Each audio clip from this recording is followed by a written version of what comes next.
kami ucap syukur Tuhan atas pagi hari ini. Semua karena kasih dan anugerah Tuhan pada kami. Kami membaca firman Tuhan, Roh Kudus untuk membimbing kami dalam hidup kami. Di dalam nama Tuhan Yesus kami berdoa. Amin. Shalom. Kita akan buka firman Tuhan Kitab Titus pasal 2 ayat 11 sampai ayat 15. Karunia Allah menyelamatkan semua manusia. 3, 2, 1. Karena kasih karunia Allah yang menyelamatkan semua manusia sudah nyata. Ia mendidik kita supaya kita meninggalkan kefasikan dan keinginan-keinginan duniawi, dan supaya kita hidup bijaksana, adil dan beribadah dalam dunia yang sekarang ini, dengan menantikan penggenapan pengharapan kita yang penuh bahagia dan penyataan kemuliaan Allah yang besar dan juru selamat kita Yesus Kristus, yang telah menyerahkan dirinya bagi kita untuk membebaskan kita dari segala kejahatan dan untuk menguduskan bagi dirinya suatu umat kepunyaannya sendiri, rajin berbuat baik. Beritakanlah semuanya itu, nasihatilah, yakinkanlah orang dengan segala kewibawaanmu. Janganlah ada orang menganggap engkau rendah. Demikian firman Tuhan berbicara tentang bagaimana Allah menyelamatkan kita manusia. Kita dibimbing dengan kuasa Roh Kudus dan juga kita dididik oleh Allah sendiri, meninggalkan keinginan-keinginan dunia, meninggalkan segala kefasikan dunia ini. Karena kita ini dalam bimbingan Roh Kudus, maka buah-buah roh lah yang akan kita hasilkan dalam hidup kita, sehingga kita menjadi orang-orang yang bijaksana di dalam hidup kita, orang-orang yang takut akan Tuhan. Oleh sebab itu, yakinlah bahwa selama kita mau taat, selama kita mau setia, maka Tuhan akan senantiasa membimbing hidup kita. Hari demi hari Dia mendidik kita agar semakin hari kita semakin mengenal Tuhan, semakin hari kita takut akan Tuhan dalam hidup kita, sehingga kita rela melepaskan hal-hal duniawi yang mungkin masih mengikat kita. Bersyukurlah kalau kita sudah dididik oleh Tuhan. Kita mau ditegur sebagai anak Tuhan, kita menerima nasihat-nasihat, dan kita menerima sampai hari ini berkat Tuhan, yaitu kesehatan yang Tuhan berikan. Kita masih diberikan pekerjaan, pelayanan kita masih berjalan. Ya, saya percaya itu adalah satu berkat Tuhan yang luar biasa. Firman Tuhan katakan bahwa karena kasih karunia Allah kita diselamatkan. Karena kasih karunia Allah kita dibina hari demi hari untuk melewati setiap goncangan-goncangan dalam hidup kita. Karena hidup ini tidak semulus yang kita perkirakan. Hidup ini banyak tantangan. Itu sebabnya kita belajar untuk meninggalkan kedagingan kita, kefasikan kita. Kita belajar untuk meninggalkan hal-hal yang dulu mungkin yang pernah kita lakukan, yang kita tahu itu melanggar firman Tuhan, tapi kita anggap itu hal yang biasa-biasa saja. Ya, itulah saya bilang, kalau kita sudah terjerumus dalam satu dosa, hal yang kita lakukan kita anggap itu hal yang biasa-biasa saja, padahal itu hal yang melanggar. Ya, jadi akhirnya kita merasa bahwa nggak apa-apa kok seperti ini, nggak apa-apa kok seperti itu. Hidup ini bukan hanya bicara makan dan minum, tapi hidup ini juga bicara tentang bagaimana mempersiapkan kerohanian kita, karena Tuhan akan segera datang. Sudah mulai tanda-tandanya bermunculan. Di mana-mana ada bencana alam, ada sakit penyakit yang terus-menerus ada. Dan tanda-tanda yang lain, ada peperangan. Dan juga sudah mulai dan kita lihat ya, di mana anak-anak Tuhan banyak mengalami persoalan dalam iman mereka, diuji. Ya, maaf kata, ada yang sampai dikubur hidup-hidup, ada yang sampai dibunuh, maaf kata, ada yang ditelanjangi di depan orang. Itulah dunia tidak pernah suka orang yang di dalam kebenaran, sehingga dianiaya orang yang di dalam kebenaran. Kita bersyukur kalau kita masih bisa beribadah. diberi kesempatan dalam pelayanan ini.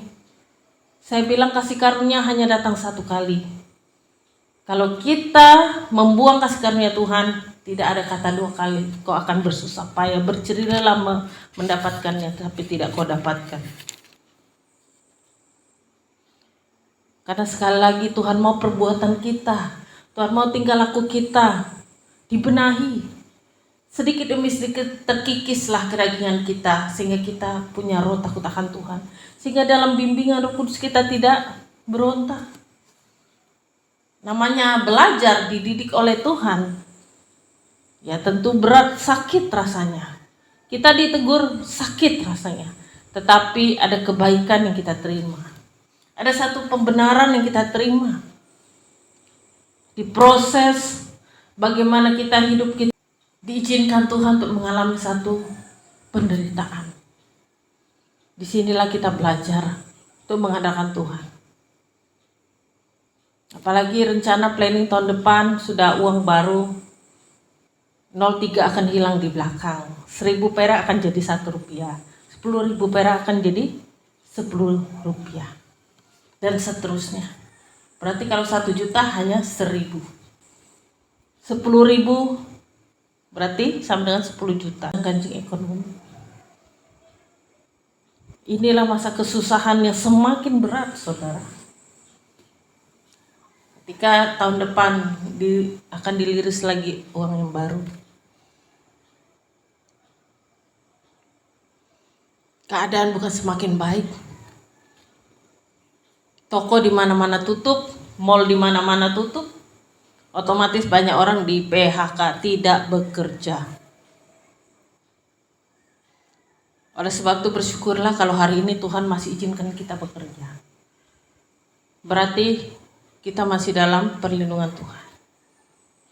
Kita tidak tahu apa yang terjadi ke depan di tahun 2026.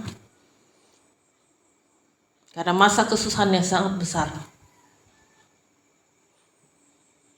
Dan itulah saya bilang, kita sebagai anak Tuhan, mari kita belajar meninggalkan hal-hal duniawi.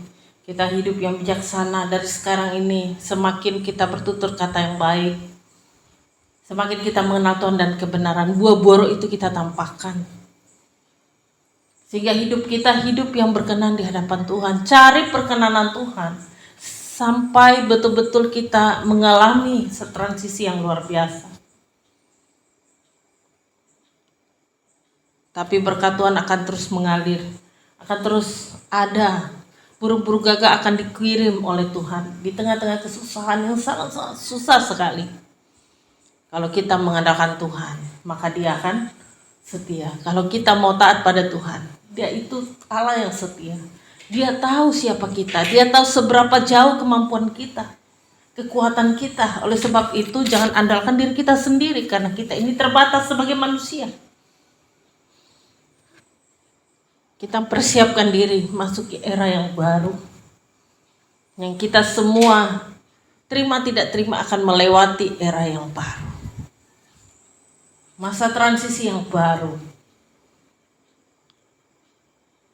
Itulah saya bilang, di akhir zaman ini semua firman Tuhan itu digenapi.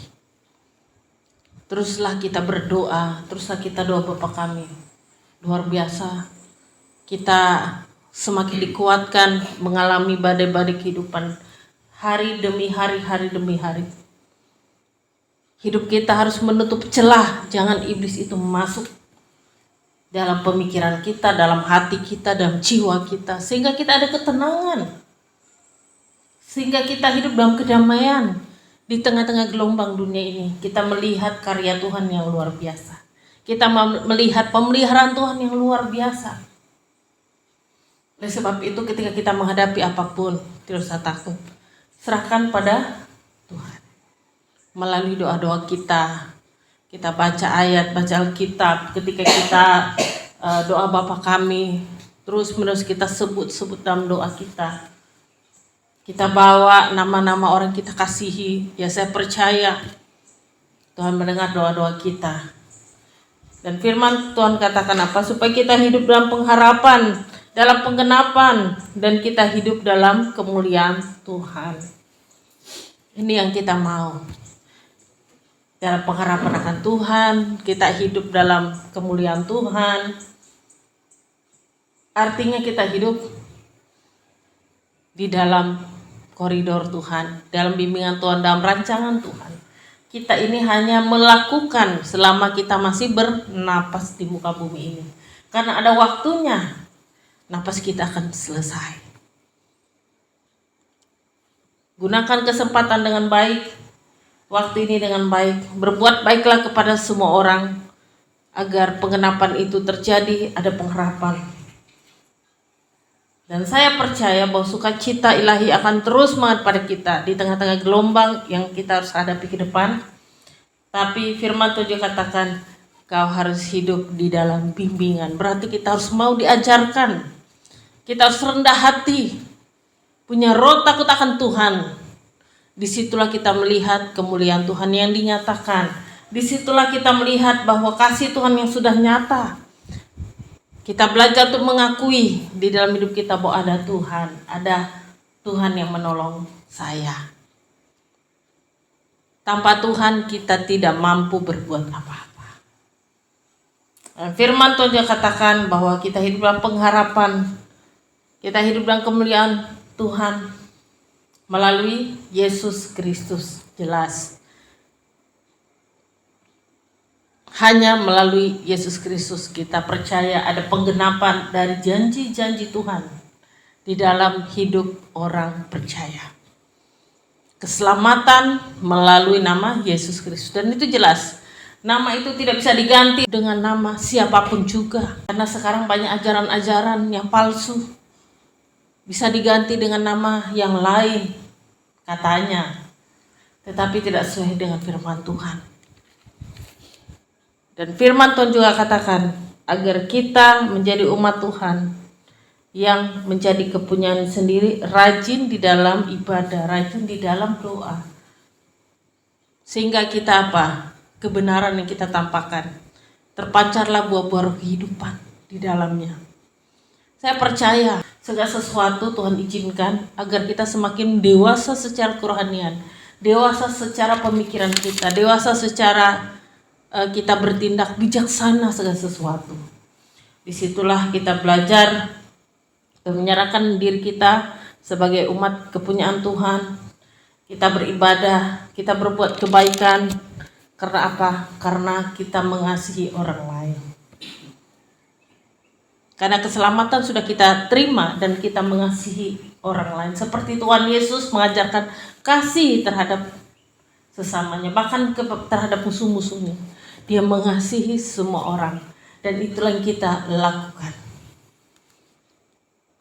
Tetapi ingatlah, kasih itu membawa satu didikan agar kita semakin hidup di dalam Tuhan, diproses oleh Tuhan, semakin kita merasakan bagaimana anugerah Tuhan yang besar di dalam kehidupan saudara dan saya, sehingga kita semakin siap menghadapi goncangan-goncangan dunia ini. Karena tahun depan banyak yang mengatakan ini tahun krisis, ini tahun yang sangat berat yang dilalui dan sebagainya, saudara.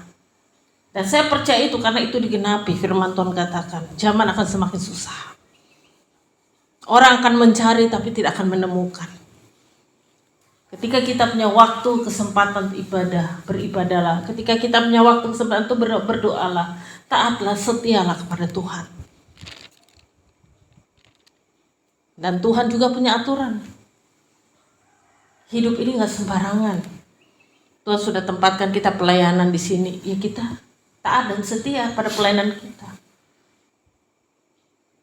Di mana Tuhan tempatkan kita bekerja, ya kita belajar. Di mana kita dalam semua kehidupan kita, ya kita belajar. Disitulah saya belajar untuk rendah hati. Siapa sih saya kalau bukan Tuhan? Gak bisa. Karena semua orang memiliki hak yang sama dalam keselamatan. Ketika percaya pada Tuhan, dia diselamatkan. Kita berbuat baik karena kita sudah menerima keselamatan itu. Dan kita mengasihi orang lain. Makanya Tuhan ajarkan kita untuk mengasihi sesama. Dan firman Tuhan katakan apa? Bahwa kita hidup dalamnya, kita hidup dalam nasihat, kita meninggalkan segala bentuk-bentuk duniawi yang saat ini kita rasakan, yang kita alami dalam kehidupan kita. Hal-hal duniawi ini berbicara mengenai materi, hal-hal duniawi ini berbicara mengenai apa yang kita kejar dalam hidup ini. Saya cuma bilang, jangan kita salah mengejar sesuatu. Sekali lagi, perkenanan Tuhan yang kita kejar hari-hari ini. Bukan mempertumpuk harta dunia, bukan untuk supaya tabungan kita banyak. Ya kalau tabungan kita banyak, bersyukurlah. Gitu. Tapi bukan itu yang menjadi fokus utama. Kalau kita sehat, ya bersyukurlah. Tapi tetap kita mencari perkenanan Tuhan di dalam kehidupan kita. Karena hidup yang berkenan di hadapan Tuhan, itu yang Tuhan rindukan. Agar kita menjadi orang-orang yang sungguh-sungguh di dalam Tuhan. Karena akhir zaman ini Tuhan akan membedakan antara gandum dan juga ilalang. Dia akan bedakan kita. Walaupun kita bersama-sama, tapi Tuhan akan bedakan. Mana gandum, mana ilalang. Mana yang betul-betul sungguh-sungguh, mana yang tidak sungguh-sungguh, mana yang setengah-setengah. Akan dibedakan itu di akhir zaman ini. Orang akan melihat orang di dalam Tuhan hidupnya kok kayaknya gak ada masalah. Kok kayaknya hidupnya penuh sukacita aja. Bisa tertawa, itu bersyukur. Banyak orang di luar sana, banyak uang tapi gak bisa ketawa, saudara. Setiap mau ketawa, ingat penyakit, gak bisa ketawa, saudara. Kalau kita bisa senyum, bisa ketawa, wah, kita sehat luar biasa. Tuhan tuh sangat baik. Kekayaan tidak bisa membeli sukacita. Dimanapun tidak ada dijual sukacita kecuali di dalam Yesus Kristus. Kita bisa berbuat baik, ya puji Tuhan, bersyukurlah. Satu anugerah yang Tuhan berikan pada kita. Siapa sih kita? Tuhan berikan kita yang baik. Kita nih orang berdosa, tapi Tuhan mau angkat kita dari dosa menuju terang kasih karunia Tuhan. Bayangkan yang harusnya kita tuh dianiaya, di neraka, tapi karena Tuhan selamatkan kita, kita bisa masuk surga melalui Yesus Kristus. Kita ini bukan orang baik, tapi dapat pasangan yang baik. Luar biasa nggak Tuhan itu? Saudara bayangkan. Kalau kita mengikuti dunia, harusnya kita dapat bukan orang yang baik. Kalau kita mau hidup sesuka hati, kita hancur hidup kita. Tetapi karena Tuhan itu baik, Tuhan banyak cara untuk memisahkan antara ilalang dan gandum. Tuhan banyak cara memelihara kita, walaupun di tengah-tengah kesusahan dunia akan kita lalui tahun ini dan tahun-tahun ke depan. Percayalah, burung-burung gagak tetap Tuhan kirim. Tapi bagi yang mengandalkan Tuhan, cari Tuhan, perkenanan Tuhan. Kalau kita masih setengah-setengah dalam Tuhan, bertobatlah. Kalau kita masih belum dalam Tuhan, bertobatlah. Semakin giat kita mencari Tuhan, semakin kita taat, semakin kita melayani dengan sungguh hati, maka berkat Tuhan pasti akan ada pada waktunya, semua akan indah pada waktunya. Janji Tuhan itu sempurna. Tapi kadang kita manusia yang terlalu munafik dengan hati kita, itu yang membuat kita tidak bisa melihat janji Tuhan yang sempurna. Oleh sebab itu, dunia ini semakin banyak hal terjadi, perekonomian seperti ini, di dalam sosial seperti ini, kesehatan seperti ini, itu banyak hal. Belajarlah terus mengandalkan Tuhan. Karena kita adalah domba kesayangan Tuhan. Panji keselamatan, Tuhan panggil domba-domba kesayangan. Artinya apa yang kau doakan, Tuhan dengar. Domba kesayangan. Makanya saudara belajar taat, belajar setia. Satu anugerah bagi kita. Di dalam dunia ini kita masih dibimbing, dituntun, masih ditegur, masih dinasehati. Itulah hidup ini, proses pembelajaran. Apapun yang terjadi, saya hanya katakan, kalau kau setia, kau dalam hidup dalam kemenangan. Amin. Kalau kau mau taat, hidup kau dalam kemenangan. Sedangkan tidak setia, dia akan kalah. Karena iblis akan bawa dia pergi jauh. Kalau yang tidak setia pasti dibawa iblis pergi. Dimakan. Karena iblis seperti singa yang mengaum-ngaum mencari mangsanya. Bukan setiap hari lagi, mungkin setiap menit, setiap detik iblis akan mengintip-ngintip. Siapa yang bisa saya terkam hari ini? Banyak kasus suami meninggalkan istrinya, pergi dan tidak kembali. Tapi saya bilang, jadilah wanita yang kuat, jadilah wanita yang hebat.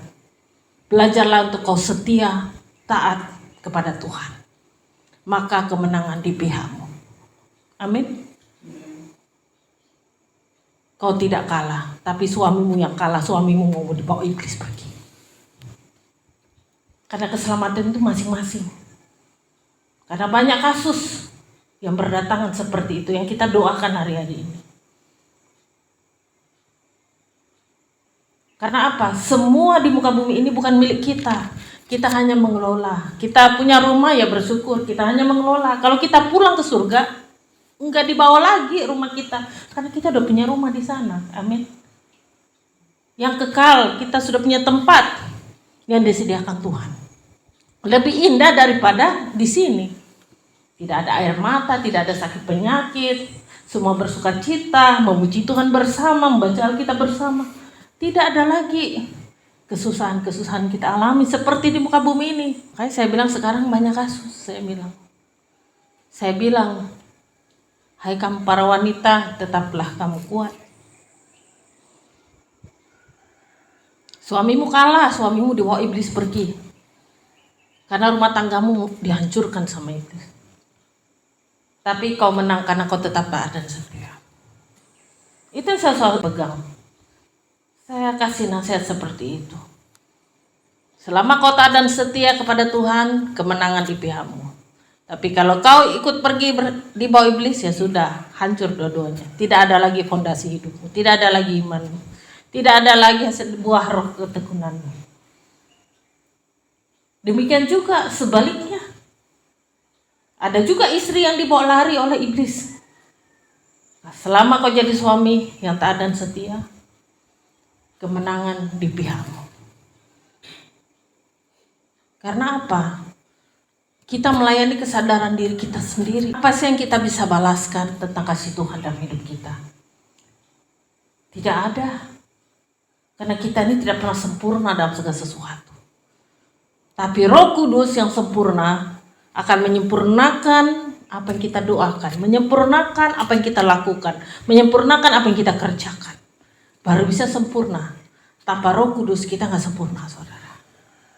Makanya rohnya diberikan bagi kita yang percaya. Kepada semua orang yang percaya di dalam nama Yesus Kristus. Sebab itu kembali lagi saya bilang berapa hal perikop di dalam hidup kita ini. Yang pertama tadi, kita mau dididik untuk meninggalkan hal-hal duniawi.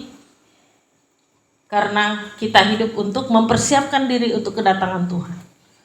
Kapan Tuhan menjemput kita pulang, itu waktunya Tuhan. Tetapi kita menyiapkan diri kita siap. Karena hidup kita ini hanya sementara. Yang kedua, ingatlah bahwa kita ini hanya pengelola saja. Kita bukan pemilik yang sesungguhnya. Ketika kita meninggalkan dunia ini, tidak ada satu benda pun di dunia ini yang bisa kita bawa pulang. Hanya kembali roh kita kepada Tuhan. Oleh sebab itu banyaklah berbuat kebaikan, hidup di dalam kebenaran, dan beribadahlah untuk memasuki rencana Tuhan. Dan yang ketiga dikatakan bahwa kita hidup dalam kemuliaan Tuhan. Ketika kita hidup dalam kemuliaan Tuhan, maka kita mau dibimbing, maka kita mau ditegur, maka kita mau dinasihati. Kuncinya hidup di muka bumi ini, ketika kita mengadakan Tuhan, hanya satu, cari perkenanan Tuhan. Cari perkenanan Tuhan. Sampai kita melihat bagaimana pertolongan Tuhan yang nyata, yang luar biasa. Maka kita akan banyak-banyak bersyukur. Pertolongan Tuhan ajaib kepada kita. Terlalu indah kasih Tuhan dalam hidup kita. Dalam hal ini kita belajar bahwa kita sudah dikuduskan dalam tubuh dan darah Yesus Kristus. Maka kita sudah menerima kekudusan itu. Makanya kita mengambil roti dan anggur perjamuan karena kita sudah dikuduskan. Iblis saja mengatakan kau nggak layak, nggak mampu kau pelayanan begini-begini. Iya, kalau kau andalkan dirimu memang nggak mampu, betul. Tapi iblis suka putar balik. Dia suka menghiperbola segala sesuatu. Yang kecil dia gede-gedein masalah. Yang nggak ada masalah dia buat masalah. Itulah iblis.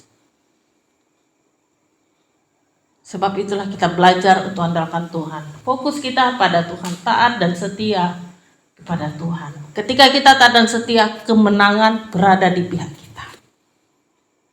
Amin. Belajar taat dan setia. Sekali lagi, karena ini adalah penting. Karena hidup dalam ketaatan, hidup dalam kesetiaan itu terus menerus kita lakukan sampai hilang napas kita. Tuhan jemput kita pulang ke surga. Karena hidup ini hanya sebentar saja. Tidak ada yang bisa kita sombongkan. Kita hidup di muka bumi ini.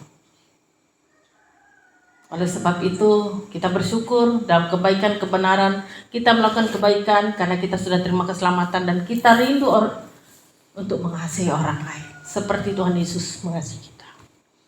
Panji keselamatan domba kesayangan Tuhan. Semakin berat masalahmu, banyaklah kau berdoa. Domba-domba kesayangan Tuhan, Tuhan akan dengar doamu. Pada waktu Tuhan akan jawab. Penuhi altar Tuhan dengan menyembah Tuhan, doa-doa kita. Dan jangan lupa doa Bapa kami terus menerus. Berulang doa Bapa kami, berulang doa Bapa kami. Kenapa? Kekuatan kita hanya doa, saudara. Tidak ada yang lain. Setiap hari hanya dengan doa. Itulah saya bilang rasa syukur kita melihat pertolongan Tuhan yang ajaib. Setiap hari kita hidup dalam kasih Tuhan yang begitu nyata bahwa kita hidup di dalam satu anugerah Tuhan. Jangan sia-siakan. Kasih karunia hanya satu kali. Ketika kita sia-siakan kasih karunia Tuhan, kau akan lebih jauh menderita. Kau akan terus mencari Tuhan tapi tidak akan ketemu. Anugerah Tuhan kau tidak akan dapat. Karena anugerahnya sudah diangkat Tuhan, diberikan kepada orang yang berkenan. Yang punya hak Tuhan. Yang memberi Tuhan, yang mencabut juga Tuhan. Itu hak dia. Secara pribadi. Kita tidak punya hak untuk komplain. Karena kadang-kala kita kalau diberikan sesuatu bisa sombong kita. Makanya kita diproses dan diproses terus. Hidup ini hanyalah diproses polesan untuk mempersiapkan kedatangan Tuhan yang kedua kali. Akhir zaman sudah di depan mata. Anak Tuhan jangan tutup mata. Kuatlah kau berjaga-jaga dan berdoa.